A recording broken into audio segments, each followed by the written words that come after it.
All right, welcome to Dialed In. Today I have a special event here. We are here in front of a live audience. We have Alan Alford with us today. He's a CISO, 20-year plus history, CISO for companies like Polycom, Mitel, and ForcePoint.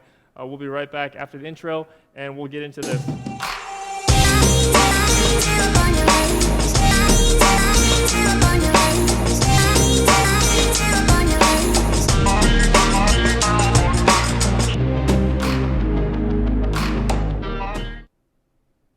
Cool, so welcome, Alan.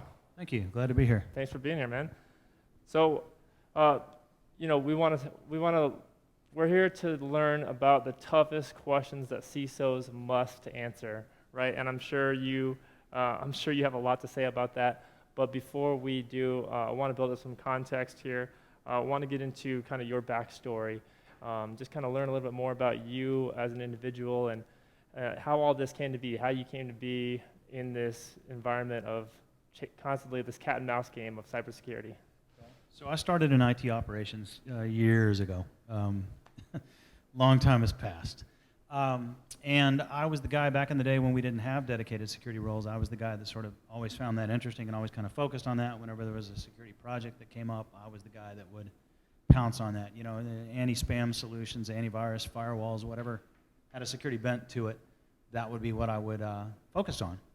And got to doing that for a while. I was working at one company where I had a responsibility for deploying. It was a technology company, and I was responsible for deploying that company's technology in-house amongst my other IT responsibilities.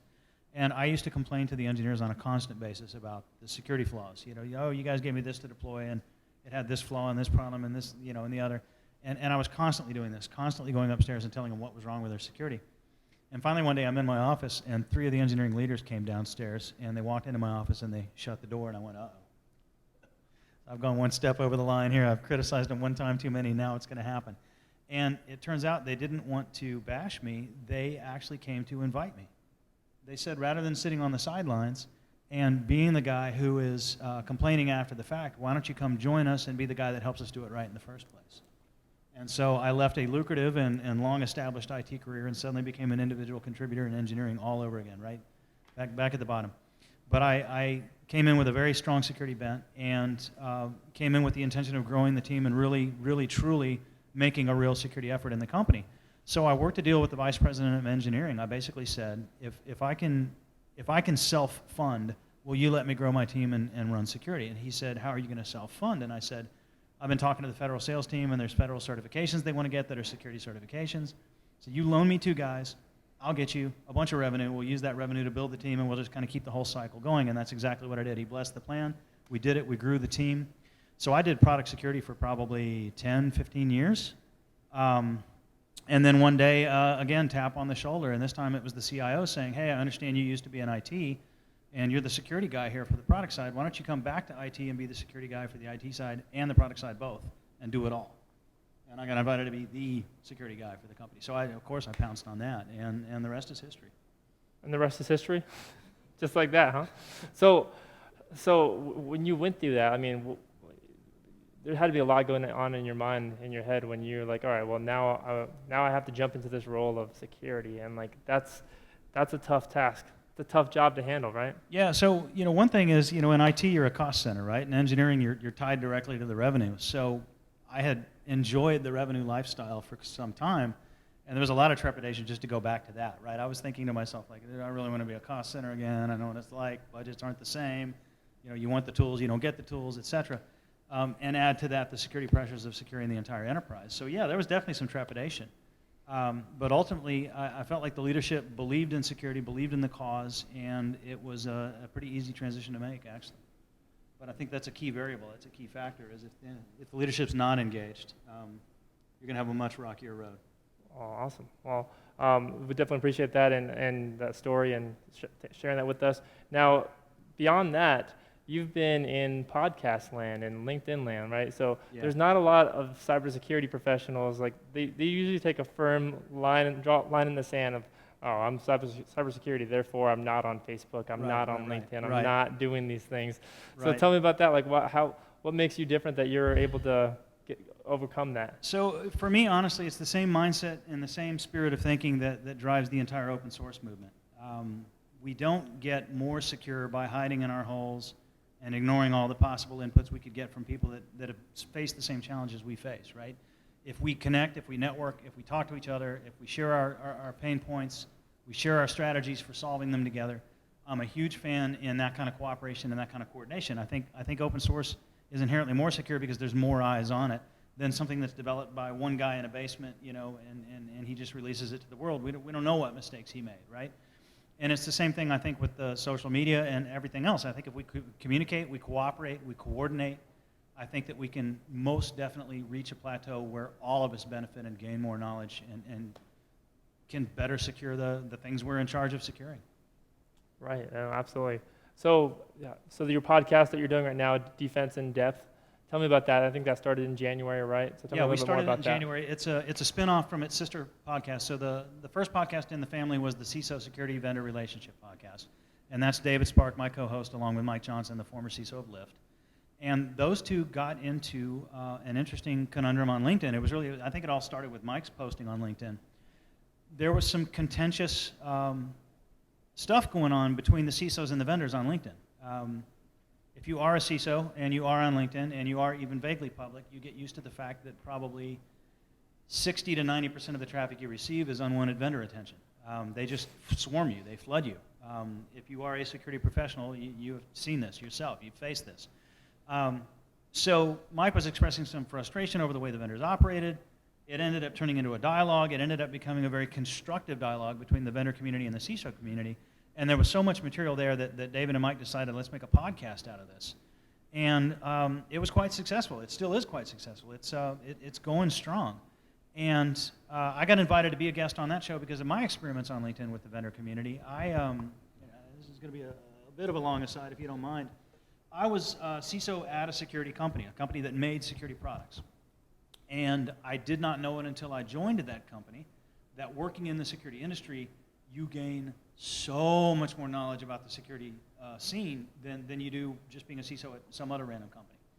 And it got to the point where I was, without realizing I had these great benefits, just a casual hallway conversation, I would know, you know, and we didn't make an antivirus product, for example. The company I worked for didn't even make an antivirus product. They were in a different space. And yet I knew what was going on with all the antivirus companies. I knew what the latest tech was. I knew who bought who. I knew who was acquiring who and who was growing and going and who was, you know, going to acquire somebody else to complement their AV portfolio or whatever it might be. Just the sheer amount of knowledge I was gaining working in that company about the security practice and the tools and the companies that make them. When I left that company, that well of knowledge dried up. It just went away. And all of a sudden I was back to being a CISO at a non-security company, and all of a sudden I'm in this little box again. Never realized before I was in a box until I had a chance to be out of it and then back in it again. And I was like, wait a minute. So I realized I have to do something to replace this stream of knowledge. I got to come up with something. And if I got that knowledge by being on the vendor side of the house, then that sort of goes to show that perhaps the knowledge actually resides on the vendor side of the house. And that was a real stumper for me because as a CISO, vendors contact me cold calls all the time. Sorry, I don't take cold calls. I hang up. Unsolicited emails, delete. Like the vendor contacts are not healthy the way they come in for the most part. And so I realized I have to do something between these two spaces. One, the vendors have the knowledge I need. Two, they're an annoying pain. So I had to come up with something. And what I ended up doing is I reached out on LinkedIn and I basically said, okay, here's the deal. I'm going to commit 2 hours a week. You know, assuming I work a 60-hour week, that's, you know, a tiny percentage of my time. 2 hours a week is really nothing. And I'm going to let the vendors come in, and I'm going to let the vendors pitch to me and show me what they got. However, we're going to do a pre-screening exercise on LinkedIn first. And I basically gave them a very simple template. I want to know 4 things. Like, first thing is show me that you have some clue that what I'm about. You're not just blindly selling at me, but you know, like, I'm the CISO at such and such company company just announced a partnership or bought somebody or whatever. Or maybe I was on a podcast and I mentioned I'm really into threat management or, you know, threat intelligence or vulnerability management or whatever it might be. You know, just demonstrate that you have some vague notion of what I'm doing as a CISO, that you're not just blindly selling at me. That's number 1. Number 2, introduce me to your product in the sense of here's what it is, here's what it does, right? And then number 3, give me why it's the one I should go with versus its competitors, right? You know, oh, Gartner put us in the whatever quadrant, or an objective survey said that we get fewer false positives or whatever kind of thing it might be. And then the last and fourth and the most important one was, if you don't respond, I won't stalk you. And I listed that one quite a lot of emphasis in the LinkedIn post. Now it's interesting, when I first announced to the vendor community that I was willing to entertain them, that was the first post. The second post was this template format that I just described. The first post probably got about 50, 60,000 views, somewhere in there on LinkedIn, which is a lot, granted. But the post where I told them how to contact me shot up to 120,000 views. So two things came out of this, right? So first of all, I figured out a way to revive that lost information stream and to stay abreast of the industry and the tools and the tech and what might get me where I want to go. So I'm solving that problem now. I'm only committing 2 hours a week to do it. But more importantly, I've started a dialogue with the vendor community, and I'm teaching them, here's how to engage me, and they want to learn this. The fact that the post on how to engage me got almost 2.5 times the hits of the post on, hey, yo, I'm available, told me that the average sales guy, in fact, is not so hungry for a lead as he is for knowledge, right? And so this kind of opened my eyes, and I suddenly started having a lot more open and friendly conversations with the vendors. And I started engaging them more, respecting them more, asking them more questions, understanding their perspective. So all that experiment was taking place on LinkedIn while David and Mike are over here doing their vendor relationship podcast. And they found out about me and said, get on the show. So we did a show together. It was a phenomenal time. It was a great experience. I used to be a DJ. I was actually an FM radio DJ in college. Okay. Saturday night, 10 to midnight. I had the sweet spot, too. And this was when I was at TCU, way back in the day. And so I had some experience. I wasn't scared of a microphone. And I had a great time on the podcast. They told me, you were a fantastic guest. You're great on the mic. We'll keep you in mind for future shows. And I ended up doing a future show when they had a guest that couldn't make it last minute. And then we did another show, and it just kind of steamrolled. And finally, David and I realized we got to get into something here, just the two of us. Like, let's come up with something else. And we came up with this idea. The CISO Security Vendor Relationship Podcast does short segments. It's a 20, 25-minute show, and each of these little segments is 4 or 5 minutes. So there's a certain amount of, in Mike's words, you're just kind of, sometimes you feel like you're scratching the surface and not getting to dive in.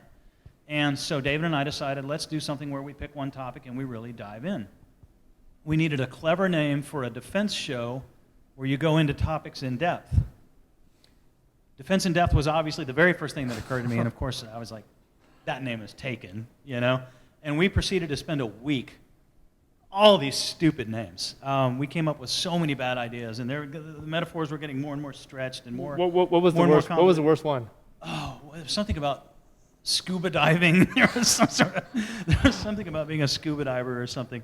But anyhow, David bothered to check, and lo and behold, Defense in Depth wasn't taken. We couldn't believe it. So, boom, we did it right there, and we got stickers made, we got a logo design, and we started recording, and we've been doing one a week now for 7 or 8 months. So. Wow, no, that's incredible. So you were a vendor too. You were a CISO on the vendor side. Mm-hmm. Polycom and Mitel, they're vendor companies. Mm-hmm. I mean, most companies are to somebody, right? But they're an IT services vendor, right? Exactly. So that's even more interesting. Yeah, exactly. So what were like your top takeaways or your top takeaway from the CISO vendor relationship, like that post that you got? Like how is the best way to interact with a CISO? Yeah, so I think the cold calls are right out. I really do. Most of the time they're a bloody nuisance. They come in when people are busy. Your average CISO is already doing 3 things at a given time. Phone rings, you don't recognize it, you're probably just going to ignore it, but every now and again it's an area code that it's like, hey, we have an office there, that might be somebody calling from home or whatever. You answer it and it's always that guy going, hey, I'm with blah, blah Corp, and I'm trying to, he just dives right into his pitch and doesn't even check how you are or if you have time. Don't be that guy. Don't do that, right? There's nothing wrong with cold contacts, right? I mean, I think the entire sales industry is built around it, right? That's lead generation has to happen somehow, somewhere. So I get it from their perspective. I get why this has to happen, but you can do it in a polite manner. You can do it in a way that says, hey, do you have the time? You can do it in a way that says, I'm not just selling at you. I'm actually interested in a partnership. I'm interested in long-term relationship. Let's talk now about how we interact. Can I book some time on Wednesday? Those kinds of things are positive approaches. Definitely better than the standard cold call. The other piece is don't do the 15-minute thing. That's real common. Can I get 15 minutes of your time? I've never once had a vendor only take those 15 minutes. It's always more. Nothing can get done in 15 minutes. But that's a common sales trick they try to use. Don't be that guy. What about the cold call? Can I just get 2.5 seconds of your time? Right? You've heard that one. Please buy. And you say yeah. If you say yes, they always take 20. Try to take 20. They'll take Just 20 need 30 minutes. seconds of your time, and they'll talk to you for 40 minutes if you let them. So don't be that guy. Be honest. Be honest and start with questions. Right? I got through to the vendors not by telling them what was what, but by starting to ask them questions and learning more about where they're at. The same thing needs to happen the other direction, right? If you are a vendor, ask your CISOs. Don't come in blazing, oh, I got the product that's going to solve all your problems, and I know for a fact you need me, and blah, blah, blah. You don't know that for a fact, right? Despite what your own marketing organization told you, for all you know, that CISO doesn't care about the problem you're solving, either because he's already solved it, he doesn't have the problem in the first place, he's solving it a different way. There's numerous reasons why he's not interested, right? So you should come in with questions. What are you into?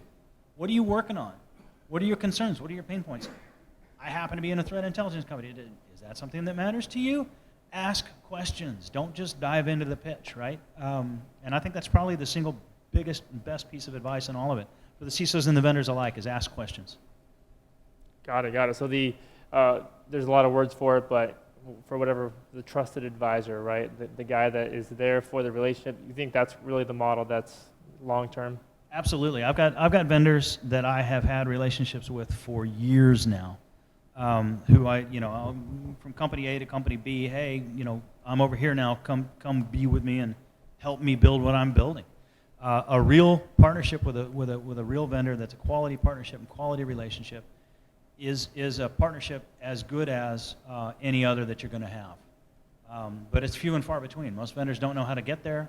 Most CISOs don't even know how to get that started either. And I know a lot of CISOs rely on VARs. I'm not a VAR guy myself. I tend to want to deal directly with vendors myself. But it varies and it's mixed, right? Some people have different success with different solutions. I know one guy who's deeply partnered with multiple VARs, and this is the system that works for him. He is absolutely treating them like insiders. They're under NDA. He brings them to his staff meetings. The VARs are part of his team and part of his family. And when it comes time to explore a new idea, hey, we've got a problem we're trying to solve, he'll launch all 3 VARs at it and make it a competition, right? And they all know about it. They all know each other. They know of each other, and the rules are simple. It's like, go find me a new innovator who solves this problem, and the first person to bring me that innovator gets to call dibs on that one. And so it's now even more hard for the next 2 guys because, whatever, there's only 3 new startups doing this. Well, vendor A, VAR A shows up with vendor A. That only leaves vendors B and C. The other guy's got to move quick, right? It's a competition kind of landscape, and yet it's true partnership. He brings them into his staff meetings and makes them part of the family. So whether you do it with VARs, whether you do it directly with your vendors, the bottom line is long-term relationships are healthy and good for everybody. The sales guy benefits from the fact that he's learning deeply what really his product is doing. Because if you listen to your own marketing people, you're always going to have trouble. Marketing identifies a problem, identifies a solution, couches your product as the solution, and on they go to the next wave of marketing. And that identification of the problem is going to be really, truly unique for every shop you go to. And the more you can partner and the more you can get deep in with a security team, the more you learn their nuances and their specifics, it's going to be a much better thing for you to better position your own product for the next shop. So yeah, that was a lot of experience and expertise around dealing with vendors. But what percentage of a CISO's time is spent dealing with vendors? Is it a far majority? Yeah, again, it boils down to everybody's different. If you've got the VAR situation going, you can spend less time. Has been my experience. That's one of the benefits of going with the VAR strategy is less time with the vendors overall. But for me personally, that 2 hours a week has worked just fine. The odds are, you walk into a shop, they've already got security. Right? Unless you're the very first CISO, and we can tell plenty of stories about that too, but if you walk into a shop, there's already some stuff in place. The odds are, no matter where you start, even if you are the first CISO, you've probably got antivirus. You've probably got firewalls. You've probably got all kinds of the basic stuff already in play.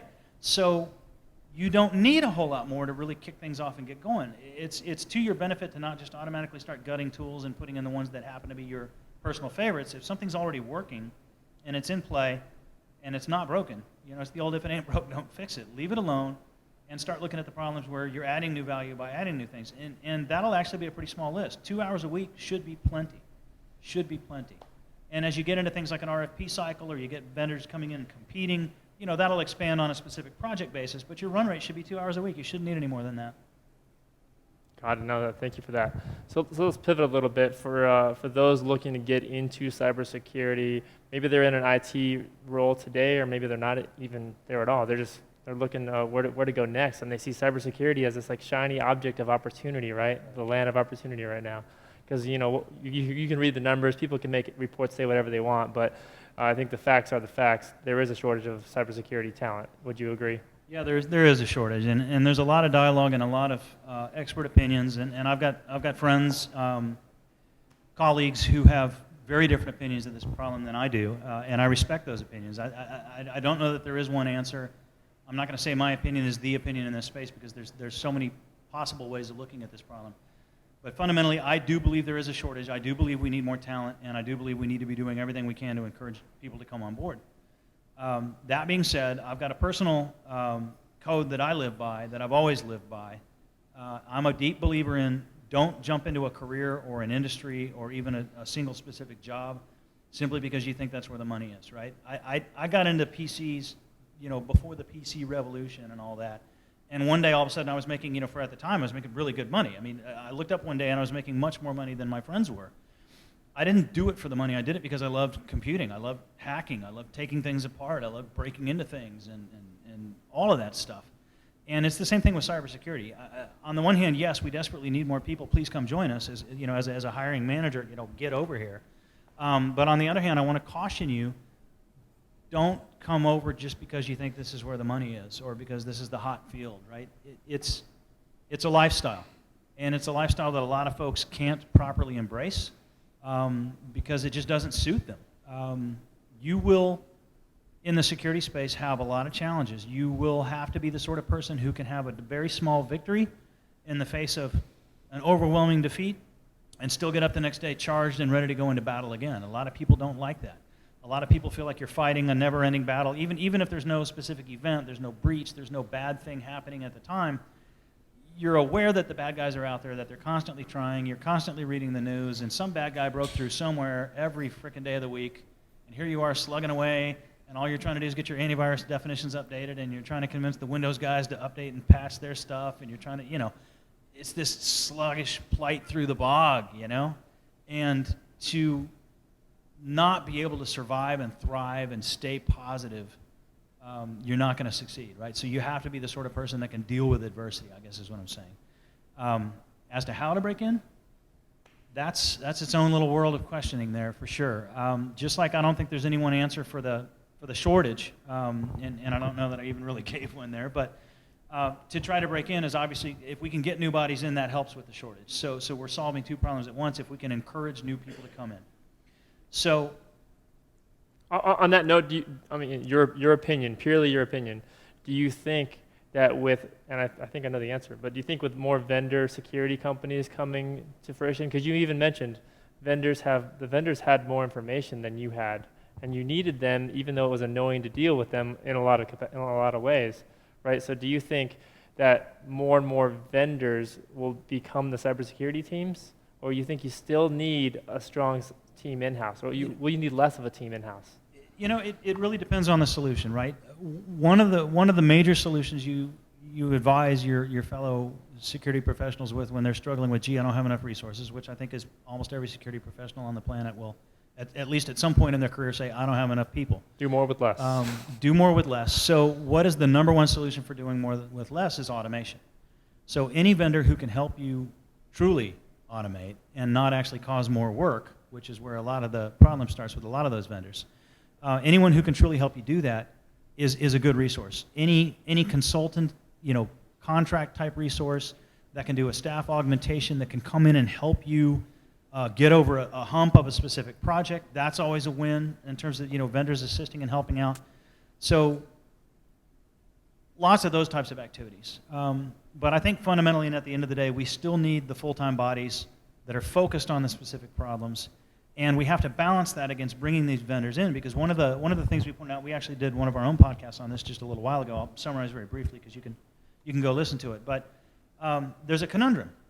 As the vendors develop more specialized tools that really, truly dive in and solve these specific little problems, you now end up needing people who are dedicated full-time specialists to those dedicated full-time special tools.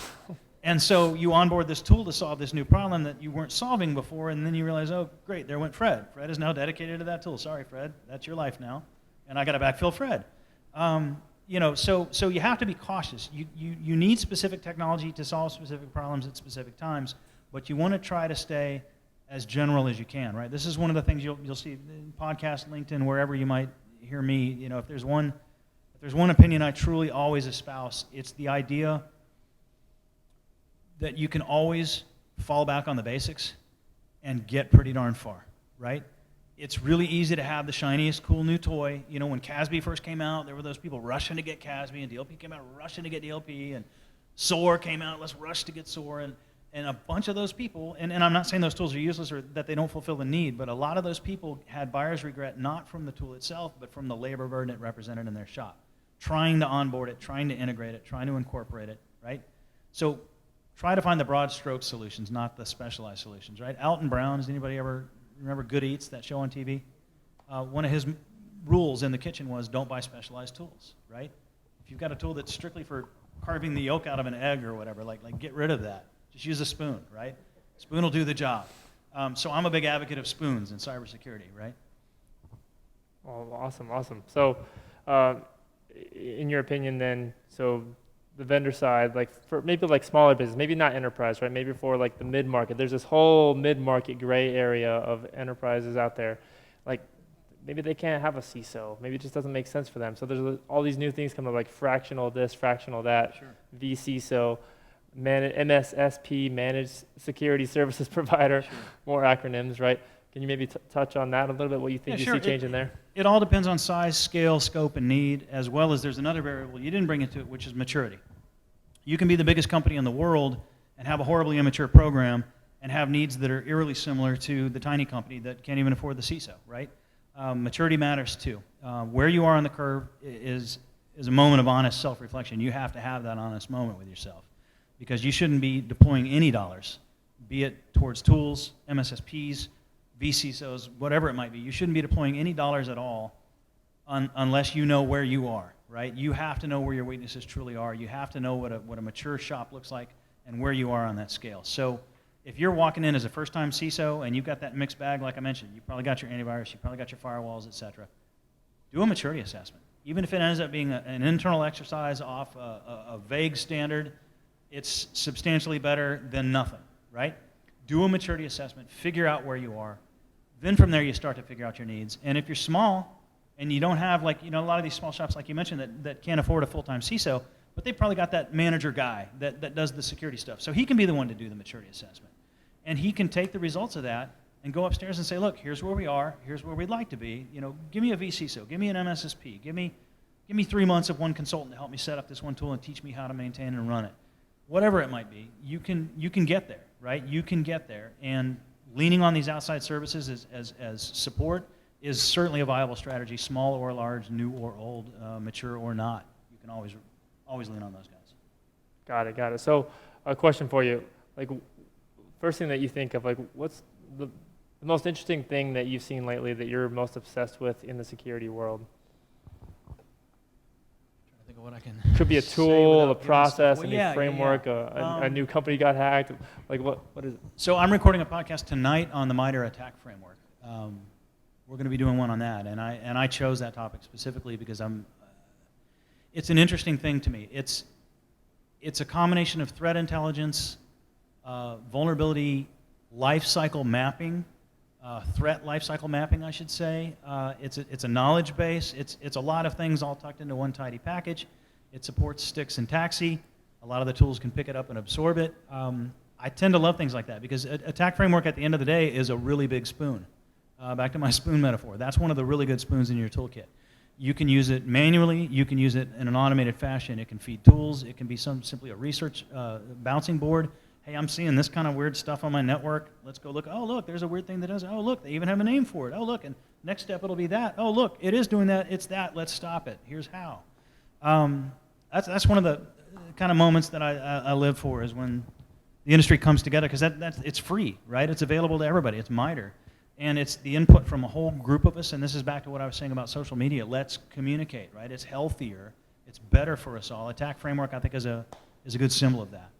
So you mentioned social media and attack framework in one sentence, and it just took me back to a conversation we had earlier today, which is the more you post on social, the more vulnerable you become to a breach, to an attack, right? As an individual, as a company, the more information you potentially share, the more vulnerable you potentially become, right? There's that whole argument there. There's that risk there for sure, and there's something, anyone who's followed me on LinkedIn or listened to the podcast knows, I've got some very firm rules, right? I will never speak to the security posture of where I work or where I did work in specific, ever. Even if it was 15 years ago, I'm not going to say, well, back in those days at that company, we had this problem. You'll never hear me say that. I will always be very cautious about any kind of tale involving the details and the specifics. I tend to avoid endorsing specific tools. I'm glad to talk about attack framework because that's sort of an abstract thing we can all embrace, but I'm not going to tell you, here's the brand of DLP I have, or here's the brand of CASB I have, or whatever the tool might be. If you protect yourself in those kind of simple ways, you can still get across, hey, here's a need, here's a problem we all face, let's work on it and face it together. And anybody who follows me on LinkedIn knows I'll post something and we'll have 50, 60, 70 comments sometimes, people chiming in, helping each other out, challenging each other, real dialogue ensues, and by the end of it, everybody who participated in that thread, including me, walks away smarter, right? Mm-hmm. It can only help. Well, Alan, I definitely love what you're doing with the community aspect of both social media and having just relocated here to Frisco and already getting involved in the community where I first met you. So definitely appreciate seeing that, seeing a CISO who's involved in this. So I wanna get into Q&A, but before I do, just anything that we missed that you wanted to touch on, Alan? I think that covers it. All right, so let's get into Q&A. I have some pre-recorded Q&As to kick us off.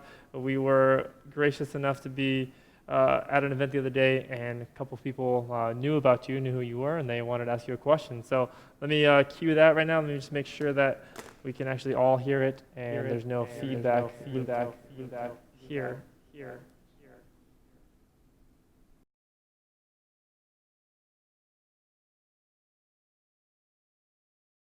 Hi, CISO. The main question for you is, if you're dealing with a company that doesn't seem to be taking security seriously at the C-suite level, how do you really convince them that they need to be looking at this? Secure are we?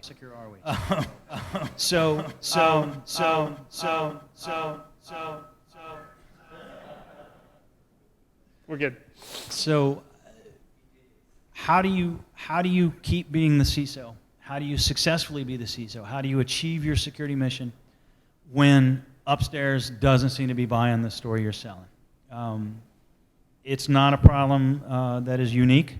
I think every CISO at some point in their career has run into that problem. I remember a time 15 years ago, I am sitting across the table from a senior vice president of engineering and all of his VPs, and I'm explaining why we need to secure a certain product in a certain manner to solve certain security issues and concerns that I had. And I remember one of the VPs literally pounding the table and saying, "We don't need security." Okay then. You're going to run into that. Sometimes it's apathy. Sometimes it's outright, we don't need you, right? Like we've never been breached. Why am I paying you money? You're going to see both of those, and I'm not sure which is really worse, the apathy or the outright, we don't need you. But either way, fundamentally you're facing the same problem set. You've got a sales job on your hands. You do. I got a buddy who left the security field years ago and became a product manager of a non-security product, specifically because he said he got tired of being a double sales guy. I said, what do you mean? First you sell the problem, then you sell the solution. Then you sell the problem, then you sell the solution. Never-ending dance, right? So somewhere, somebody upstairs cares more than the guy that pounded the table or than the guy that doesn't seem to be listening. Finding that guy or gal and helping to educate them and show them even more reasons why they care, getting them more engaged, making them a security champion, starting to work through them to influence the peers at their level. That's one good technique, and you should always do that. There's always an advocate somewhere, or at least somebody who's not anti and not apathetic, right? I'll take 1 point past apathy into the positive side of that scale, and I'll start with that guy. That's one solution. Another solution is to, and this is going to sound funny, quit being the security advocate, right? You're the security guy. This is what you do. And you're in your box, and you're doing your security thing with your security stuff, with your security people and your security tools, and everything security, security, security, security, security. And upstairs, they're business guys doing business stuff with business people and business tools, and they've got business concerns and business processes. Quit speaking your language, start speaking their language, right? Business comes first, risk comes second, security comes third. Never lead with security, lead with business. Then take them into business risk, which is a realm they should be familiar with and should understand and should be much more comfortable with, even if they're being anti-security. They should be, oh yeah, risk, we get risk, we know about that, we don't want to deal with that. And then you tie security to that risk and you show them how it's actually one and the same thing.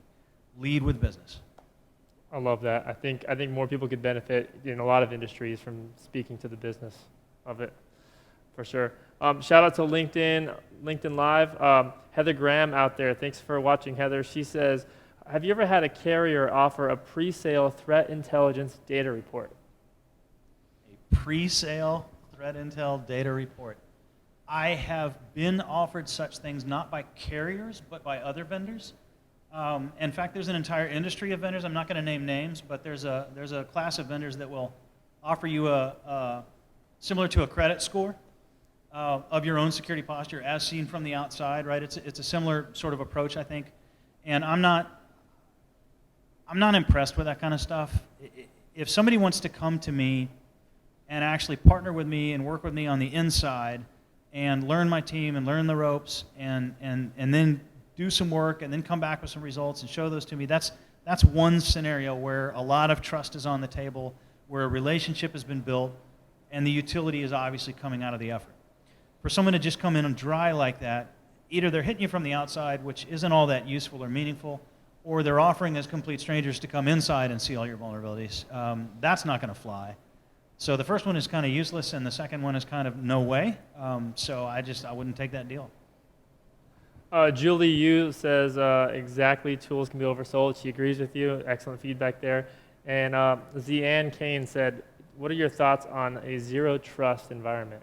I love zero trust. I love the paradigm.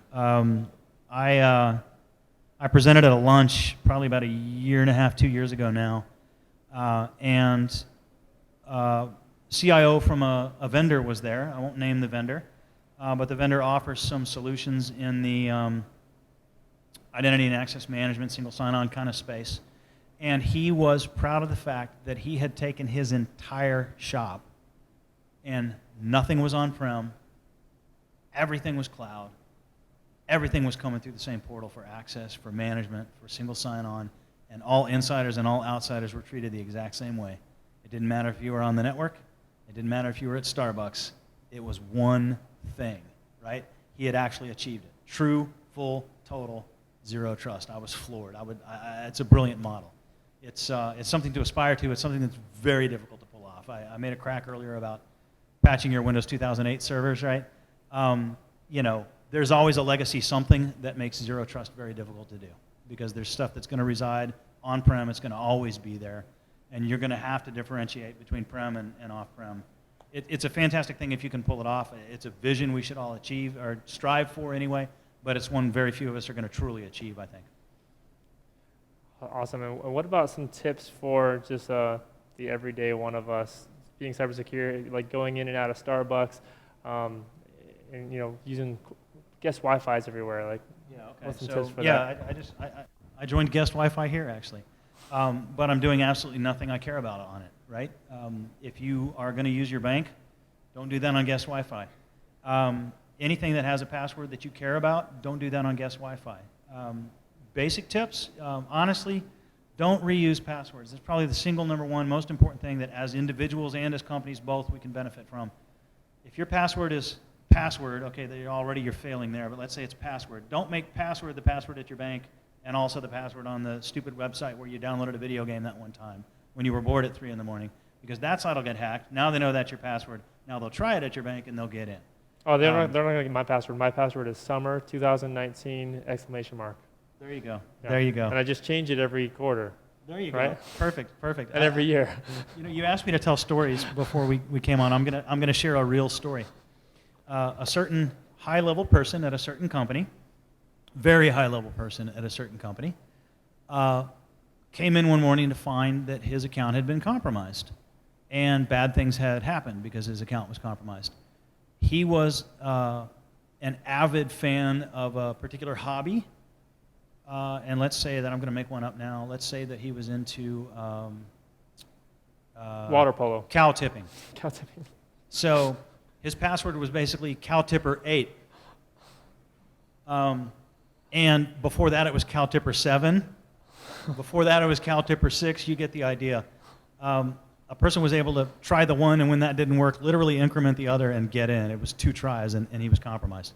So don't reuse passwords, mix them up, and if you can deal with the hassle, and there's actually a lot of apps now on the phone that make it not a hassle at all, but get yourself a password manager. I actually personally don't know 99% of my passwords. I have no clue what they are. I want to log into something, I'll fire up my password manager. It's this giant long stream of gibberish. Plug that in and off I go. That's my technique. How long do you think it takes now to crack a password, just estimate? I haven't kept up with those stats in years, but I mean, with the compute power that's available with botnets and everything else, not much time at all. It's all about bits of entropy, and you want to be over at least 100 is my opinion. So, over 100 bits? 100 bits of entropy. Oh, wow. Wow. So any questions here in the live audience? I got a mic that we'll pass around. Yes, let's get this lit up.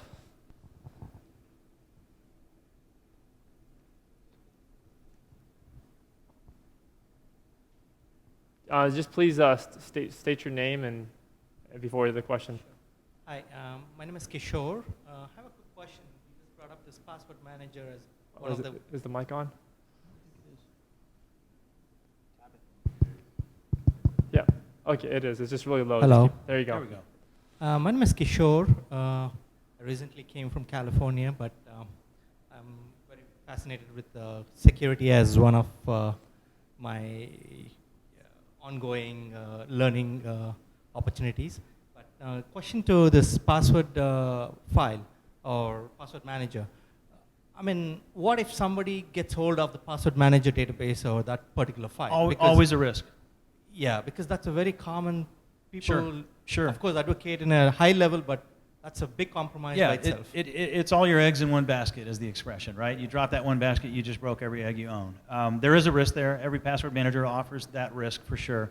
I mentioned that I don't know any of my passwords. I said 99%. Well, the 1% that I do know is this long. And I have made sure is that a passphrase, like with spaces in it and stuff? Is that what it is? Oh, it's huge. It's huge. It's complex. It's gibberish. It's nonsense. And yet, it was something I could memorize. I spent a long time working it out, and it has nothing to do with anything anyone's ever heard me say either. Like if you knew me and knew the jokes I cracked, there's no clue at all to get to this password. Nothing. And I mentioned before about trusting open source and liking situations where you've got access to the source code and lots of eyes on it. I'm not going to name which password manager I'm using, but it's also open source. I can verify their integrity. I don't want them getting cracked because even if somebody could in theory bypass my password and crack them, that's highly unlikely with the one I've chosen. And just to make darn sure, I store that on an encrypted USB key, which has its own password. Nice. So, any more questions from the audience? Hey Alan, this is Javen. I got a question. You had alluded earlier about CISOs needs to learn about with the business language. How? What would you recommend for us to? Because we've been growing up in the IT world, or majority of the CISOs came from that. Yeah. Do not know the business language. What's the best way to learn? Yeah, so I grew up on the technical side of the house too, and I'm self-taught in that space. If you can do it, go get an MBA.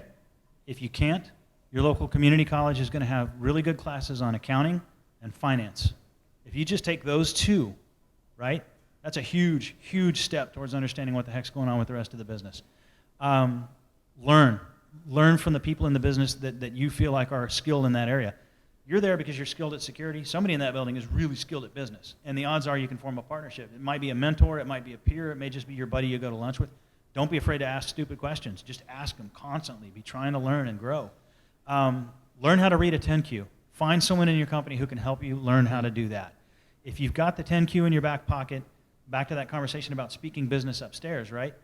Every 10Q talks about the major revenue streams and the major dependencies for the business's success.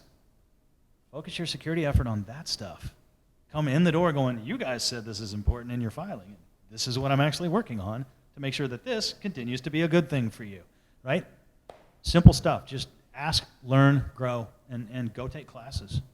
Thank you. Yes or no answer. Is MDM still necessary?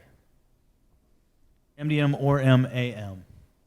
I'll say it's an either or. As long as I'm allowed to add MAM, I'm going to say yes. Got it. Cool. Thanks, Heather, for that one. And then Zian has another one for us. She says, I've been told to never trust online banking on your phone, like period, never. A DoD contractor in cybersecurity told her that. Is that a legitimate fear? Yeah, I mean, every fear is legitimate as far as I'm concerned, but I'm paranoid for a living. So, yeah, I think it's a legitimate fear. You don't know what apps have already compromised your phone. And I'm not going to get into, again, I try not to endorse brands and things, but certain ecosystems are more secure than others. You could be compromised. There could certainly be an app that's doing what it's not supposed to be doing, that's capturing credentials. Even if you think you're on a secured network, there could be a man-in-the-middle attack, et cetera, et cetera. I mean, there's risk in everything you do. But you do the best to put the controls in place you can, and then you decide if you're willing to take the risk that's left. Awesome. And then the next question is kind of a hybrid here. I already had this here, but you've been breached. What happens next? Never happened to me, ever, in my entire career. It's never happened. So incident response is key. I mentioned before about, coming in the door as the first CISO, let's say. You've already got your antivirus, you've already got your firewall. I'm going to keep repeating that a little bit. One of the first things you should be doing is prepping an incident response program, right? Because the last thing you want when you're the new CISO that's starting to build up and get these new tools, and it's like, okay, we've got AV, we've got firewall, we're going to expand beyond that and start addressing these other significant problems with these significant tools and blah, blah, blah, blah, blah. You're making all your plans, you're getting your budget together, you're getting your team together, and all of a sudden the bad thing happens. That will undermine credibility, that will blow your plans out of the water, that'll destroy your budget, that'll possibly get you fired. You need to be ready for that. So having a proper incident response plan, program, personnel, all of that stuff in place before the breach happens is highly, highly recommended. And then if it's a good plan and a good policy and good personnel, you should be able to just simply follow it. Go through the punch list. Have an incident commander. Get somebody in charge. Get the bridge up and get everybody involved and integrated and start gathering your data. Isolate, contain, do your forensics. There's steps to go through. Protect yourself first and then begin discovery from there. And there's different models out there. My boss has got a fantastic model he uses that's exactly, you should tackle this problem first and this one second. And everyone's got a different model. Just make sure it's written down and in a plan and a policy. So anybody that's engaged or involved in your team should know that exists, should know where it exists, should know what it says they're supposed to do in the event the bad thing happens. Awesome. Anybody else? Question here. Yeah. Hi, Alan. I commend on your efforts in retraining, so to speak, the vendors. Do you see a change actually taking place where vendors will actually move towards a consultative selling approach versus transactional? And if I may, I believe that part of the issue is that the sales cycle in software is expected to be so short, and I've heard like from 30 to 60 days or 30 to 90 days. I come from a completely different background, and to me, you can't even begin to build a relationship in 30 days. So, but do you see that companies will invest in that mode, in that consultative sales mode? It's a movement for sure. How big a movement it is, I really couldn't tell you because I'm not out there on that side of the fence enough to know. But I will say that David and Mike's podcast has made tremendous headway. We get stories back from sales managers that say this podcast is now mandatory listening for my team. I get people that reach out to me on LinkedIn and say, thank you so much for that post, and I repost it about once a year just to refresh the crowd, and there's new people in, and let's keep this dialogue going and keep this reminder out there. And So many people come back to me thanking me for that, telling me I'm sharing it with my team. My boss has shared it with his team and told him it's mandatory. And, so I think the CISOs who are taking the time to educate the sales force, it's happening. Education is happening. And I think that there's a lot of folks on the sales side of the fence now that are embracing that and starting to make the changes. We just need more voices. I think the more of us that are supporting that kind of thinking, the more successful that whole movement is going to be. As a follow-up then, because consultative selling, it's not like you just wake up one day and say, oh, I'm going to do consultative selling. It's not that easy. So I think it would be interesting to hear, at least from your point of view, or perhaps you may or may not be told, but that requires time. Companies have to invest in training their sales personnel. And it's a top-down. It's a way of thinking that has to change. So for me anyways, it would be fascinating to hear how that progresses. So I'll be tuning into your podcast. I appreciate that. A bit more on that. Thank you. Cool. Any other questions? Yes, getting the mic.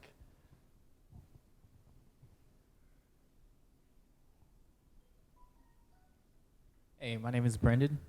I just had a quick question. If I guess, let's say if your end goal was to eventually become a CISO, what tips would you give? Like, are there any certs you'd recommend, or any type of, I guess, specific training you would recommend for that? Yeah, I get asked this one a lot. What's the best progression if you want to become a CISO? So I think first is if you want to become a CISO, there are mental health practitioners out there. I can recommend some. But let's assume you're still going to stay your course even after that counseling and therapy somehow don't stick and you really want to do it. My story, I told it up here. I kind of stumbled in through the side door. I had no idea what I was doing. I wasn't looking to become a CISO, and suddenly I was a CISO. And I found it was like the perfect job for me. Like, oh my God, this is what I was meant to do. I had no idea until I did it.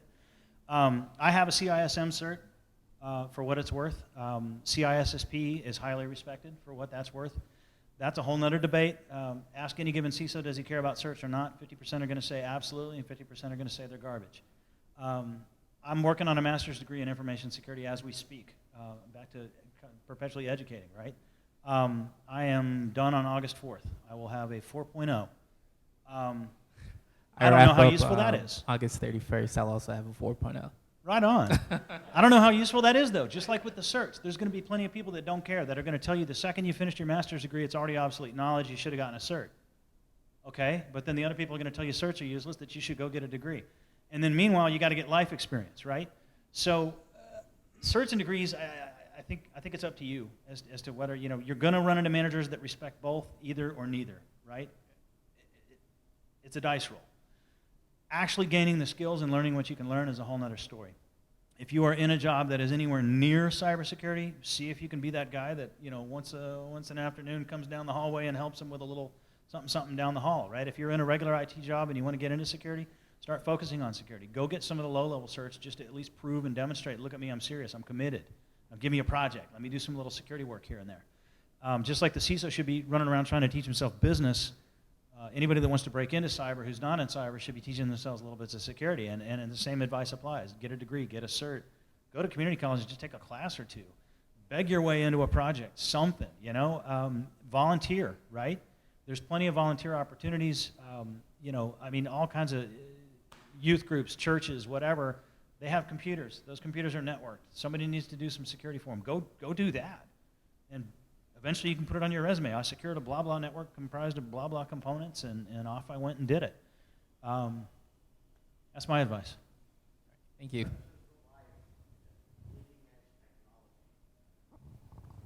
Any other questions? You, sir? No more questions? This is Dev Reddy. You didn't mention anything about IoT. What's your opinion about having CISOs looking at sensors? That's something that they need to learn more about the. Yeah, I think so. There's a lack of. IoT for me is one of those problems that, the press got a hold of it early, and it was the usual fear, uncertainty, and doubt, right? FUD. Oh my God, IoT is going to kill us all. It's the end of the earth. And then that hype wave passed, and the tension on it sort of died down. But meanwhile, IoT is continuing to skyrocket, right? Like every day there's more and more. It's an exponential growth curve. There are more things on the Internet of Things today than there were yesterday, and it's going to be that way probably forever from this point. So to ignore it is foolhardy. To embrace it has to happen. What a time sinkhole that can be. So there's a balancing act there. I think you really need to, there's the personal and the professional perspective. Certain professions, IoT is a matter of life, right? I mean, literally, healthcare profession. That's Internet of Things. That doodad that's network-connected heart monitor that if it goes wrong or gets hacked, this guy could die.